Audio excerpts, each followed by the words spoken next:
What is up, everyone? How's it going? How's it going? How's it going?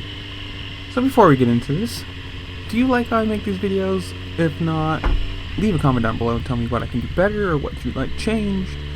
Somebody said the other day on Reddit was talking about how, oh, well, I'm going to avoid your videos now because I thought they were highlights. Well, obviously they're not highlights because the highlights are copyrighted, and if I use them, then I get really bad results because, yeah, the AMA and FIM and Monster and all of them have copyrights for that, and they probably don't like people using them. So that's where we go with that.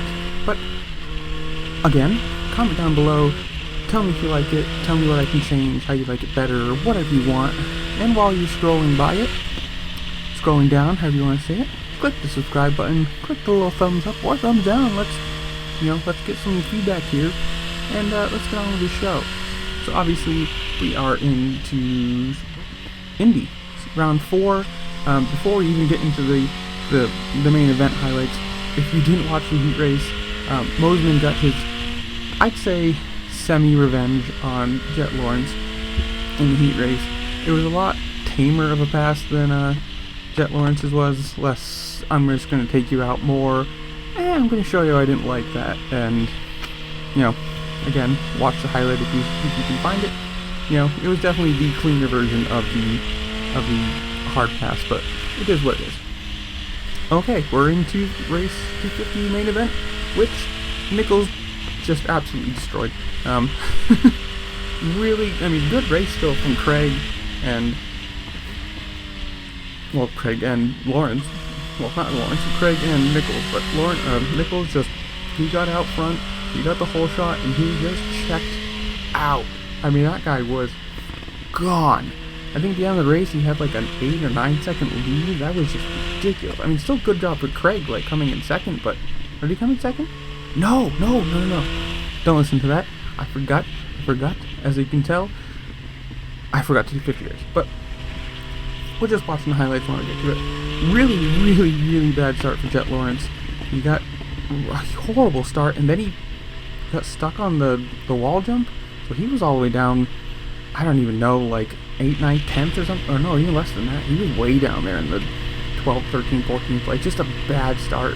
He, you know, went on the wall jump, he almost hit somebody's back tire, had to get out of it, got stuck on it, and then, you know, he just got stuck. I mean, it was a really good race for Lawrence, considering the fact that how far back he started into the 9th, 10th, and he came all the way back and was, him and Craig were racing for second at the end, like the last lap, second to last lap, and Craig ended up trying to push him wide. They got entangled, I don't know if it was a foot peg or, you know, bars got stuck together or something like that, and they both ended up going down.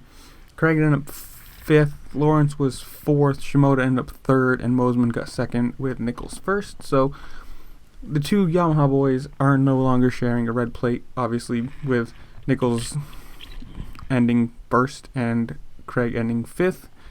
You know, there's the point gap. I think it's like 6 or 8, something like that.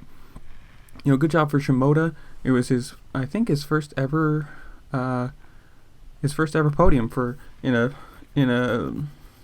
supercross. I don't know about motocross, but for supercross, first ever podium. So that's really good for him.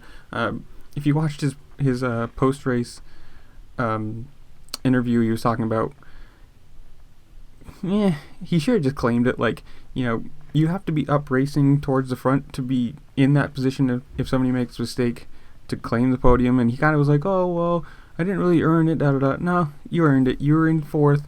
Some people made mistakes. You were close enough to capitalize on it. I'm giving it to him. He earned it. But, you know, good job for him for being a little humble, but also, take the win if you can take the win. Otherwise, like I said, Nichols checked out. Mosman was in 3rd most of the race. Craig was 2nd. Shimoda, Lawrence, Odenberg. One notable thing, I just saw this on Twitter. I think his name's Max Voland, the Red Bull KTM, the young kid, the super rookie. I guess he dislocated his hip in practice qualifying. I don't know. So I'm assuming he's out for a few weeks. I mean, that's got to be painful. So sad for him. I mean, especially since he was running, you know, top 5. he was a competitor in this, so sad to see him get hurt. But otherwise, the 250s not really much happened. Like I said, Nichols checked out, Craig was gone, Mosman was there, Lawrence passed Shimoda, passed Mosman, and then Craig tried to stuff him in a corner, and they got tangled, both went down, and Shimoda came second or third, and Mosman came second. So yeah, there's the 250 race. It was still exciting, but like it's not exactly what you'd say. Whatever. On to the 450s. Obviously, the two Kawasaki boys had a really good start. You had Cianciarulo leading for a long time with Tomac there. I don't know if it's just me, but like Tomac just doesn't seem to have the straight up speed that he did even last year. Maybe everyone caught up to him. Maybe he doesn't have as much what's the word I'm looking for? Fire to win his title because he already has one. Horrible start for Justin Barcia. It seems to be the thing every year. He wins the first round, then kind of disappears. But he did have one super nice donkey kick on Malcolm Stewart's bike. Goes on top. He just straight kicked it off. Like, it was pretty cool to watch.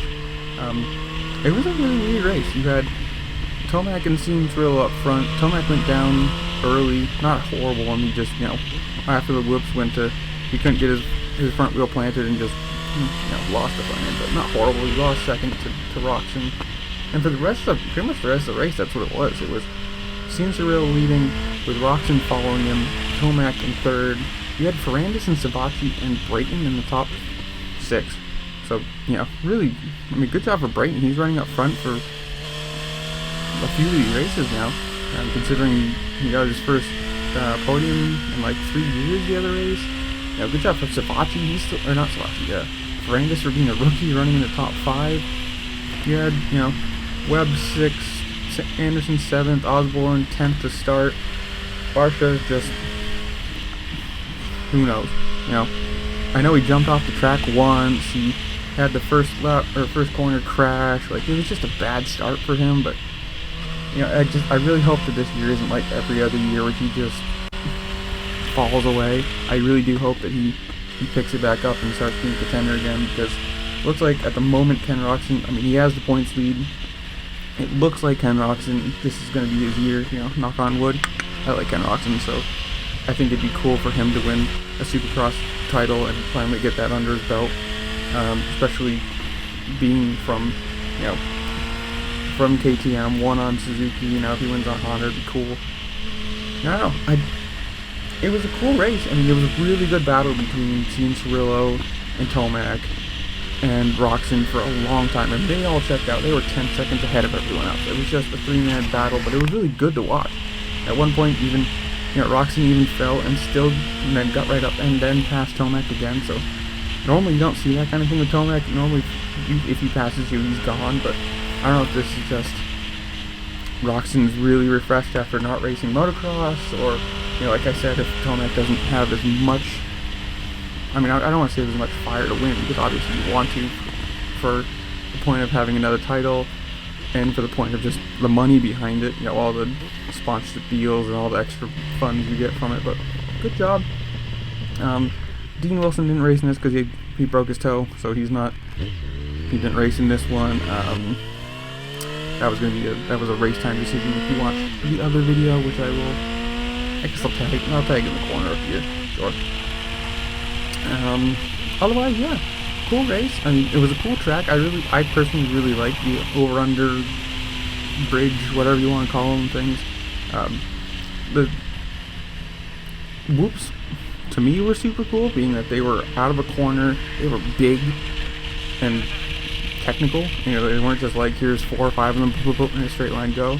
You actually had to line up your run and get it correct before you did it. Good job for Savatgy. I thought he was injured the other week and ended up being, running the top 10 all race long. Webb ended up making a really good run towards the end of the race and catching Cianciarulo and passing him for another podium. So he's coming back to the forefront. He's going to be, as he has been for the last few years, but he's going to be another contender that's coming right up behind Roczen. cool race. You know, sucks for Justin Barcia because I think he got to like 10th and then he fell back to 13th. So I don't know what happened there.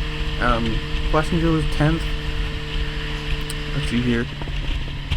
We're just gonna skip to the end and see. I don't actually remember what the finishing. What's the one I'm looking for? Finishing lineup. That's not the right word, but whatever. Roczen first, Tomac second, Webb third, Cianciarillo, Osborne, Ferrandis, Anderson, Savacci, Plessinger, Muscan, Malcolm Stewart, Brighton, Barcia, Tickle, Davalos, Bogle, Bloss, Freezy, Hartrath, Chisholm, Politelli, and Enkignab. There's your top 22. So obviously Ken Roczen, again, he uses the red plate.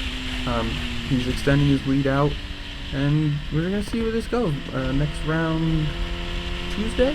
So I really like this setup, this series, however you want to say it, being like the way it is. Either way, leave a comment down below. Like I said, comment on anything you want. What's your favorite taco? Do you like ice cream? Do you like the race? Who do you think's gonna win next week? I don't care. Subscribe, hit the like button, follow the rest of the socials you'll see in the description below, and I'll see you all later. Peace.